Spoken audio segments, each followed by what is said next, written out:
സാറിനോട് പിന്നെ നമ്മൾ എത്ര നന്ദി പറഞ്ഞാലും തീരൂല. സാറൊറ്റൊരു എൻ്റെ പേര് നിസാം, ഇതെൻ്റെ ഭാര്യ ഷിഫാന. ഞങ്ങൾ ഇവിടെ പെരിന്തൽമണ്ണ ജൂബിലി റോട്ടിലുള്ള ഇത് ഞങ്ങൾ 3ാമത്തെ ഡെലിവറിയാണ്. അപ്പോൾ ആദ്യത്തെ ഡെലിവറി നോർമൽ ഡെലിവറി ആയിരുന്നു, 2ാമത്തെ C-സെക്ഷൻ ആയിരുന്നു.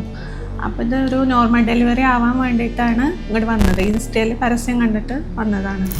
പെരിന്തൽമണ്ണയിൽ വേറെയും 2-3 ഹോസ്പിറ്റലിൽ അന്വേഷിച്ചിട്ടുണ്ടായിരുന്നു. അപ്പോൾ അവരൊന്നും പറ്റില്ല എന്നാണ് പറഞ്ഞത്. ഇവിടെ വന്ന് ആദിത്യൻ സാറിനെ കണ്ടപ്പോൾ തന്നെ സാറ് പറഞ്ഞു VBAC ട്രൈ ചെയ്യണമെന്ന് ഇങ്ങോട്ട് ചോദിക്കുക ചെയ്തത്. VBAC ട്രൈ ചെയ്യാൻ വേണ്ടിയിട്ടാണ് ഇങ്ങോട്ട് വന്നത്. ആദിത്യൻ സാറിനെ കൺസൾട്ട് ചെയ്തപ്പോൾ നമുക്കൊന്നും കൂടി എന്താ പറയുക കോൺഫിഡൻ്റ് ആയി. പിന്നെ ഇവിടുത്തെ സർവീസും ഇവിടുത്തെ നേഴ്സുമാരുടെ സപ്പോർട്ടും എല്ലാതും അതെടുത്ത് പറയണം. നഴ്സുമാരുടെ സപ്പോർട്ട് ലേബർ റൂമിലാണെങ്കിലും എന്തിനാണെങ്കിലും ഭയങ്കര സപ്പോർട്ടായിരുന്നു, നല്ല കെയറിങ്ങും ആയിരുന്നു. സാറിനോട് പിന്നെ നമ്മൾ എത്ര നന്ദി പറഞ്ഞാലും തീരൂല. സാറൊറ്റൊരു ഇതിലാണ് എനിക്കൊരു VBAC ഡെലിവറി ഉണ്ടായത്. പിന്നെ ഇവിടുത്തെ സർവീസും കാര്യങ്ങളൊക്കെ നോക്കുകയാണെങ്കിൽ 100% സാറ്റിസ്ഫൈഡ് ആണ്. 100-ൽ 100 മാർക്ക് തന്നെ കൊടുക്കുക. നമ്മൾ വേറൊരാൾക്കും റെക്കമെൻഡ് ചെയ്ത് കൊടുക്കും, ഇങ്ങോട്ട് തന്നെ വന്നാൽ മതി എന്നുള്ളതിൽ വേറൊരാൾക്കും പറഞ്ഞു കൊടുക്കും. അത്രയും സാറ്റിസ്ഫൈഡ് ആണ്.